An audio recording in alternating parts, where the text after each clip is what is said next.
Salam, hər vaxtınız xeyir olsun. Kanalımızın dəyərli izləyiciləri, mən Seymur Rəfiyev hər birinizi salamlayıram. Bu günlərdə sizlər üçün müəllimlərin işə qəbul imtahanında istifadə olunmuş ibtidai riyaziyyat suallarını izahını verəcəm. Zəhmət olmasa kanalımıza abunə olun ki, hər video izahlardan xəbərdar olasınız. Keçək suallarımıza. İlk sual belədir ki, aradakı məsafə 1000 metr olan A və B nöqtələrindən əks istiqamətdə minik və yük maşınları yola düşdülər. Minik maşının sürəti 120, yük maşının sürəti isə minik maşının sürətinin 8/3 hissəsidir. 1 saatdan sonra yük maşını sürətini 60% artırdı və daha 2 saat yol getdi. Onlar arasında ümumi məsafə nə qədər olar?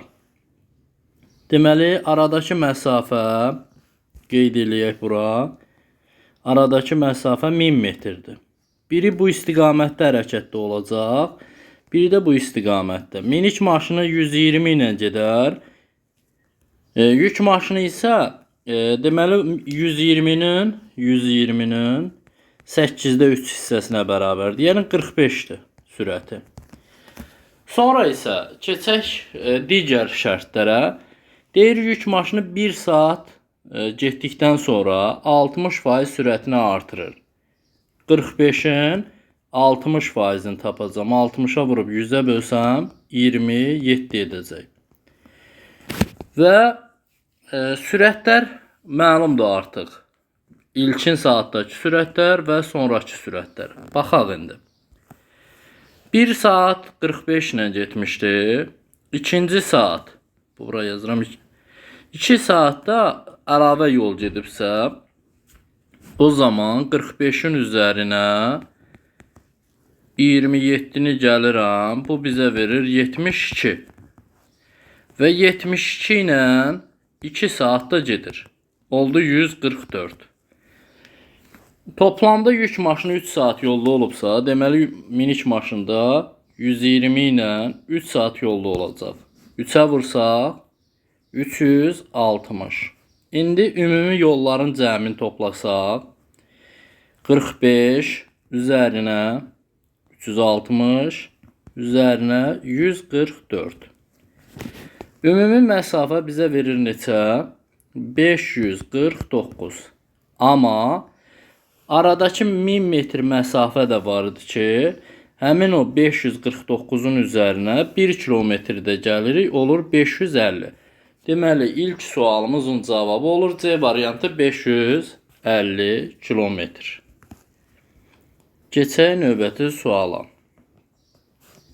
Deyir ki, onluqlara qədər yuvarlaqlaşdırdıqda 80 alınan ən böyük ədədlə onluqlara qədər yuvarlaqlaşdırdıqda 80 alınan ən kiçik ədədin cəmini tapın.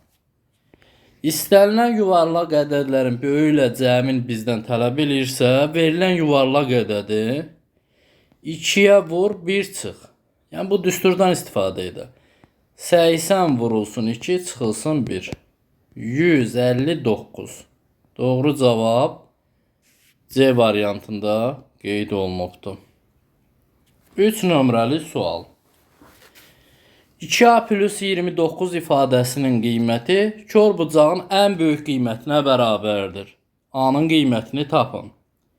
Biz bilirik ki, kör bucağın dərəcə ölçüsü 90 dərəcədən böyük, 180 dərəcədən kiçik, ən maksimum böyük olacaq 179 dərəcəli. 2A plus 29 bərabərdir 179-a. Aha. 2A bərabərdir 150-yə. A da bərabərdir 75 dərəcə. Yəni A-nın qiyməti oldu 75. Keçək növbəti sualım. Oturacağının sahəsi 12 cm kvadrat olan kuboidin hündürlüyü 5 cm-dir. Onun həcmi neçə santimetr kubdur? Kuboid çəkək. Deməli, kuboid. Kuboid də burada əslində bizə kuboid də verib burada. Oturacağın sahəsi. Yəni bax bu hissənin sahəsini verib bizə. Hündürlüyü də verib 5 Sadəcə olaraq biz 12-ni vuracağıq 5-ə. 60 santimetr kub. Yəni həcmi hesablamaq üçün V bərabərdir A vur B vur C düsturundan istifadə edirik. Keçək növbəti suala. Samir yolun 7-də 3 hissəsini getdikdən sonra daha 40 kilometr getsə, yolun yarısına çatacaq. Avtomobil həmin yolu 80 km/saat sürətlə gedib, qayıtmağa neçə saat vaxt sərf edər? Yazıram 7-də 3 üzərinə 40 bərabərdir 2-də 1-ə. 2-də 1-dən çıxıram 7-də 3-ü bərabər edirəm 40-a.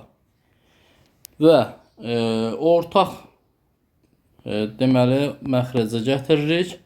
Buranı 7-yə vuracam, buranı 2-yə vuracam. Olacaq 7 çıxılsın 6, burada 14. Bərabərdir 40-a. Və buradan 14-də 1 hissəsi 40 olan ədədi tapıram. X də bərabərdir 560. Məsafə 560 kilometrdir. Əgər maşın, avtomobil 80 ilə gedəcəksə, 80-ə bölsəm 7 saata gedir, 7 saata da qayıdacaq. O zaman toplam 14 saat zaman lazımdır ki, gedib qayıtsın. Doğru cavab C variantında qeyd olunubdur. Növbəti bir sual. Deyir 1 kiloqramının qiyməti 98 qəpik olan məhsuldan 92 kiloqram alındı. Daha sonra məhsulun 1 kiloqramı 1,55 manat satıldı. Satıcı nə qədər qazanc əldə etmiş olar? Biz bunu birbaşa qəpiklə də hesablaya bilərik, birbaşa manatla da hesablaya bilərik. Necə? Yəni 92 kiloqram məhsulu 92-ni vurarıq, vurulsun 0,98 qəpiyə. Bu bizə verəcək neçə manat? 90 manat 16 qəpik. 90 manat 16 qəpik. Aydın yazaq buradan. Deməli 92-ni vurdum 0,98'i 98 bərabərdir. Nə qədər eləyir? 90 manat. 90 manat. Bir də əlavə 16 qəpik. İkincisi, əgər ki 1 kiloqramını 1 manat 55 qəpiyə satıbsa, 92-ni vurarıq 1,55'ə. Bu da bizə verəcək neçə? 142 manat 6 qəpik. 142 manat 142,6. Aha. İndi bu adamın qazancını tapacağıq. Deməli 142 manat 142,6-dan çıxacaq 90,16-nı. Bu da qalacaq 52 manat 44 qəpik. Yəni C variantı 52,44 manat. Keçək növbəti suala. 7 nömrəli sual. Deməli kater 3 saat axın ilə 51 kilometr yol gedir. Çayın axma sürəti 2 km/saatdır. Kater axına qarşı 2 saata neçə kilometr yol gedər?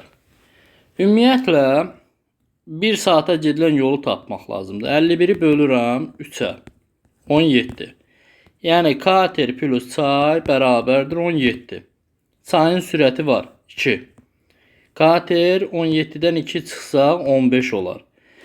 Əgər axına qarşı deyirsə, o zaman 15'dən bir də 2'ni çıxacam 13. Bu zaman 13'ü vurmalıyıq 2 saata 26 kilometr getmiş olacaq. Doğru cavabımız olacaq C variantı. Növbəti sual 8'dir. Deyir ki, ata ilə oğlun yaşları cəmi 43'dür. Oğlun 5 il sonraki yaşı 11 olacaq. Atanın 3 il əvvəlki yaşını tapın. Əgər oğlun 5 il sonra 11 olacaqsa, 11-dən biz 5 çıxarıq. İndiki yaşı 6-dır. Ata ilə oğlun indiki yaşı 43-dürsə, 43-dən də 6 çıxaram. Atanın yaşı 37-dir indi. Və 37-dən 3 il əvvəlki yaşı dediyinə görə atanın 3 il əvvəlki yaşı olacaq 34 yaş. Keçək növbəti sualımıza. 9 nömrəli sualda deyir ki, bir sexdə 8 usta və 6 fəhlə işləyir. Bir fəhlənin aylıq maaşı 350 manat, ümumi işçilərin orta aylıq maaşı isə 470 manatdır. Bir ustanın aylıq maaşını tapın. Birincisi orta aylıq deyirsə 8 usta var, 6 fəhlə var. Cəm 14 şəxs var burada deyək, heyət var. Ortalama nə qədərdir? 470. 470-i vurarıq 14-ə. Bu bizə verəcək 6580. Sonra 6 nəfər məlumdursa, 6 nəfərin aylıq əmək haqqısı 350 manatdan. Bu bizə verəcək 2100. 6580-dən çıxıram 2100-ü. Bərabərdir. Nə qədər qalır? Deməli 4480. 4480 manat qalır. Bunu da 8 nəfər arasında böləcək. Böləcək 8-ə, olacaq 560. Doğru cavab olacaq D variantı. Keçək növbəti suala. 10 nömrəli sual. Uzunluğu 18 cm, eni uzunluğun 9'da 5 hissəsinə, hündürlüyü isə eninin 10%-nə bərabər olan kuboid şəkilli hədiyyə qutusunun tam səthinin sahəsini tapın. Baxaq, deməli, kuboid formalı deyirsə, deyək ki, bu qaydadadır. Uzunluq var 18, en isə 18-in 9'da 5'i, 18'i 9'a vurup bölüp 5'e vursaq bizə verəcək 10. Bura oldu 10. Hündürlüyü isə 10'un 10%, 10 vur 10 böl 100. 1 edəcək. Burada oldu 1. İndi kuboidin tam səthinin düsturu belə idi ki, S bərabərdir 2 vurulsun A vur B. Yəni 10'u vuracam 18'ə. Üzərinə 10'u vuracam 1'ə. Üzərinə bir də 18'i vuracam 1'ə. Bərabərdir. Bir də S bərabərdir. 2 vurulsun 180. 180.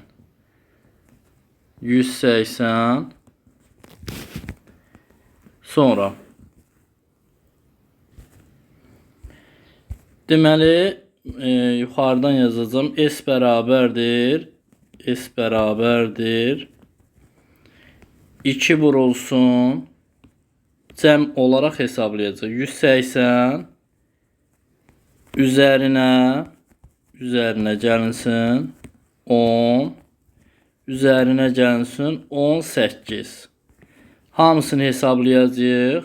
Bu bizə verəcək 208 və 208'i də vuracam 2'yə. Bizə verəcək 416 santimetr kvadrat. Doğru cavabımız olacaq B variantı. Keçək növbəti suala. Deməli 11 nömrəli sualdır. Deyir ki, bir ədədin 40% 36'ya bərabərdir. Tapılan ədədi A ilə işarə edin. Sonra A çıx 18 plus 25 ifadəsinin qiymətini hesablayın. Baxaq. Əgər ki 40% 36'dırsa, onda 100% də x götürərik bunu. X də bərabərdir neçəyə?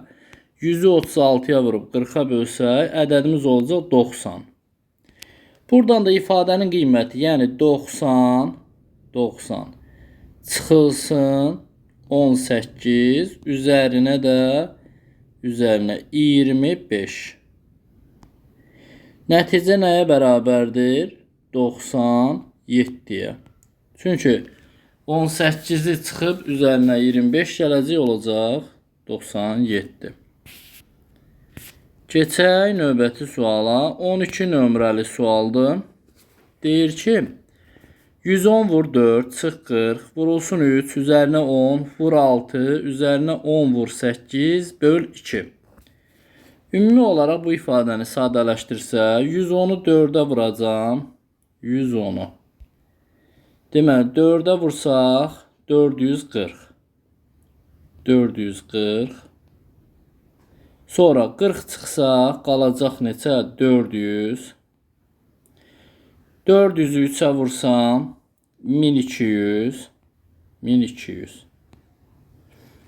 Üzərinə 1200-ün üzərinə 10 gəlsək 1210 edəcək. 1210.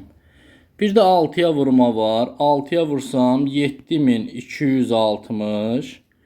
Onu 8-ə vursam 80. 80. 80-i 2-yə bölsəm 40. 1260-ın üzərinə 40 gəlsək, cəmi olacaq. 7260-ın üzərinə 40 gəlsək, 7300 olacaq. D variantı doğru cavab qeyd olunubdur. Növbəti sualımız 13 nömrəli sualdır. Bu da tənli idi. Ümumi olaraq hesablayaq. Birinci mötərizənin içindən başlayaq. 4-ü 7-yə vursam 28. Deməli bu hissəyə baxaq. 4-ü 7-yə vursam 28 edəcək. Üzərinə 2 gəlsə bu ifadə olacaq 30. Daha bura qədər bildik. Yəni bu mötərizənin içi bizə verdi 30. Sonra 30-u 6-ya vuracam mötərizənin qarşısında. Olacaq 180. Üzərinə 3 gələcəm. Oldu 180. 83. 83. 183-ü buradakı 2-yə vuracam. Olacaq 366. Yəqin ki, bura qədər hər kəsə məlumdur. Sonra gedirik digər hissəyə. 3x çıx 366 bərabərdir 24-ə. 3x bərabərdir. Deməli 366-nın üstünə 24 gələndə 390. X də bərabərdir. Hər tərəfi 3-ə bölsək 130. Doğru cavabımız olacaq D variantı.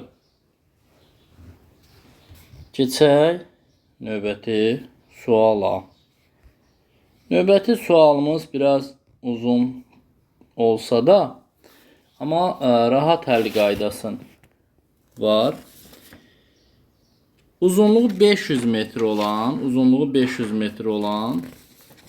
deməli, eni isə 300 metr olan düzbucaqlı sahənin 3/2 hissəsində buğda, 5/1 hissəsində isə arpa əkildi. Yerdə qalan hissənin məhsuldarlığını artırmaq üçün torpağa müxtəlif növ gübrələr səpilməsi qərarı alındı. Əgər yarım hektar sahəyə 35 kiloqram azot, 28 kiloqram fosfor, 30 kiloqram kalium səpilərsə, yerdə qalan sahəyə verilən gübrə miqdarını tapın.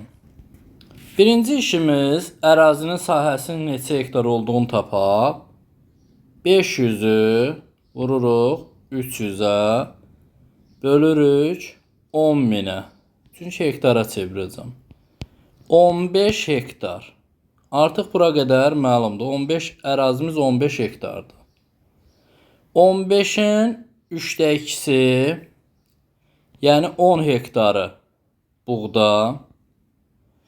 15-in 5/1 hissəsi, Yəni 3 hektarı arpadır. 15-dən çıxıram 10-u, çıxıram 3-ü. Qalır bizə 2 hektar.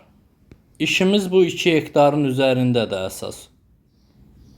İndi 2 hektarımıza 2 hektara nə qədər deməli gübrə lazımdır?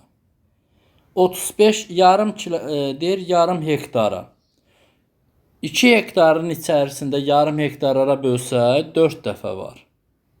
Yəni 4 dənə yarım hektarımız var. 35 kiloqram azot, sonra 28 kiloqram fosfor və 30 kiloqram kalium. İndi biz hamısını 4-ə vursaq, bu olacaq 140, bu olacaq 112, bu da 120. Bu qədər gübrə lazımdır. Doğru cavabımız olacaq B variantı. Keçək 15 nömrəli suala. 15 nömrəli sual deyir ki, 2730 böl A çıx 45 vur 48 çıx 3492. A-nın qiyməti 35% 28 olan ədədə bərabərsə ifadənin qiymətini tapın. Bu zaman 35% 28-dirsə 100% neçədir? X. X də bərabərdir 128-ə vurub 35-ə bölsək 80 edəcək. A-nın ifadəsi 80-dir. Biz 80-dən 45-i çıxsaq qalacaq 35. O zaman 2730-u bölərik 35-ə.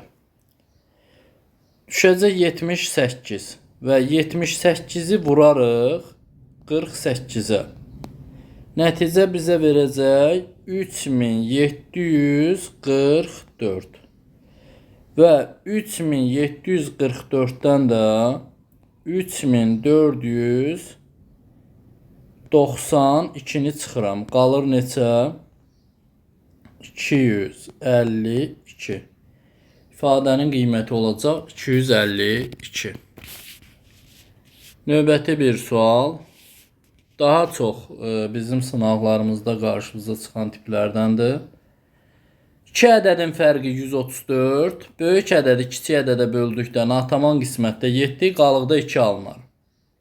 Bu ədədlərin cəminin rəqəmləri hasilini tapın. Deyək ki, A ədədimiz var, bir də B ədədimiz var. Biri x-dırsa, bir də x plus 134'dür.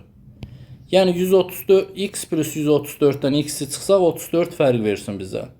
Böyük ədəd x plus 134'ü kiçiyə bölsək, nataman qismətdə 7, qalıqda da 2 alınır. Yəni bölünən, nataman qismət qalıq. 7-ni x-a vurub üzərinə 2-ni gəlsək, bölünən ədədi tapacağıq. X plus 134'ü taparıq. 7x-dən x çıxanda 6x bərabərdir. 134'dən də 2 çıxanda 132. X də bərabərdir 22. Kiçik ədəd 22. Böyük ədəd 156. Bir də bunların cəmin deyir. 156'nın üzərinə gəlirik 22-ni 178 edir. Və 178 ədədinin rəqəmləri hasili 1 vur 7 vur 8. 7 8-də 56 olacaq. Doğru cavabımız olur C variantı. Keçək 17 nömrəli suala. Deyir ki, 17 nömrəli sualda. Məktəb kitabxanasında 800 kitab var. Kitabların vəziyyəti aşağıdakı diaqramda faizlə göstərilmişdir. İstifadə olunacaq kitabların sayını tapın. İstifadə olunacaq kitabların sayı ümumi olaraq 800 kitabdırsa 800 kitabdır. Biz bunun istifadədə qalan kitablar burada qeyd olunub 60%. Hələ təmir olunur, istifadə olunacaq kitab deyil də. Yəni 800'ün 60%'ni tapıb 100'ə bölsək 480 kitab edəcək. Doğru cavab C variantında qeyd olunub. İndi ola bilər ki, cavab variantları və yaxud sualların qoyuluş tərzi fərqli ola bilər. Əsasən müəllimlərin dedikləri fikrə əsasən bu suallar qeyd olunubdur. 18. Kitabxanada 4 növ kitab var. Cədvəldə hər kitab növünün sayı, diaqramda isə həmin kitabların yararsız olanların faizi göstərilmişdir. Həm cədvəl verib, həm diaqram verib bizə. Burada bədii kitablar 300, elmi kitablar 250, uşaq kitabları 200 və yararsız kitabların faizləri isə qeyd olunub. Hər bir rəngə uyğun olaraq. Davam edək. Birincisi 300 kitabın yararsızı nə qədərdir? 20%. 300-ün 20%-ni tapmaq üçün 100-ə bölürük, vururuq 20-yə. 60. 250-nin elmi kitablar burada 40%. 250-nin 40%-in 100-ə bölürük, bərabərdir. Bu bizə verir 100 ədəd. Sonra 200-ün 25%-ni tapırıq. 200-ü vururuq 25-ə, bölürük 100-ə. Bu da bizə neçədən verir? 50 kitab verir. Sonra 250-nin 10%-ni tapırıq. 250-nin 10%. 10%-i bizə verəcək neçə? Deməli 200-ün də 10%-ni 25 tapdıq. Bunlar yararsızlardır. İndi yararsız kitabların sayını cəmləyək. 60, 100, 50, 25. Görək ümumilikdə bizim nə qədər yararsız kitabımız var. Və cəmləsək 60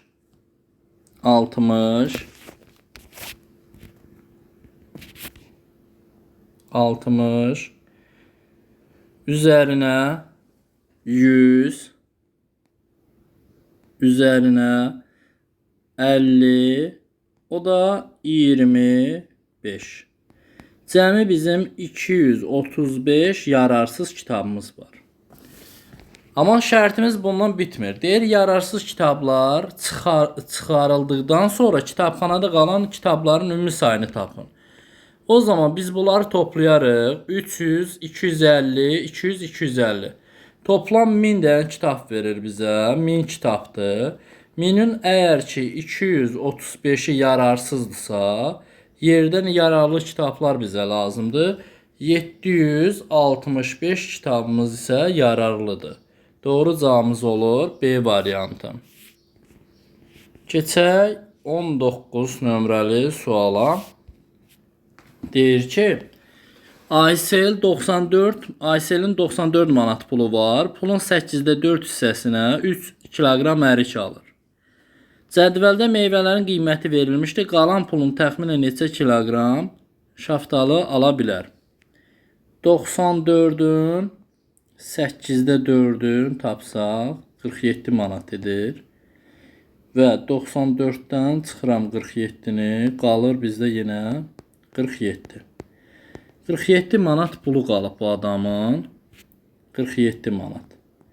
İndi 47 manata şaftalının qiyməti 8 manatdırsa, bölürük 8-ə. Bu da 5 tam 1000-də 875 edir. Yəqin ki, cavab variantlarında ya belə verməlidir, ya da ki 5,8. İndi hər halda 5,8-də yuvarlaq olaraq, təxmini olaraq götürə bilərik. Keçək 20 nömrəli suala. Deyir, bu kvadratın tərəfləri üzərində çəkilən üçbucaqlar bərabər tərəflidir. Çevrənin radiusu 6 santimetrdir. Alınan yeri fiqurun perimetrini tapın. Əgər bura radius 6 santimetrdirsə, diametr tapacaq. Burada olacaq 6, cəm olacaq 12. O zaman tərəflər neçə olacaq? 12. Artıq bunu sayaq. 1, 2, 3, 4, 5, 6 tərəf var. 6-nı 12-yə vuracaq, olacaq 72 sm. Doğru cavabımız olacaq B variantı. Suallar bu qədər. Hər birinizə uğurlar. Növbəti video izahda görüşənədək sağ olun, salamat qalın.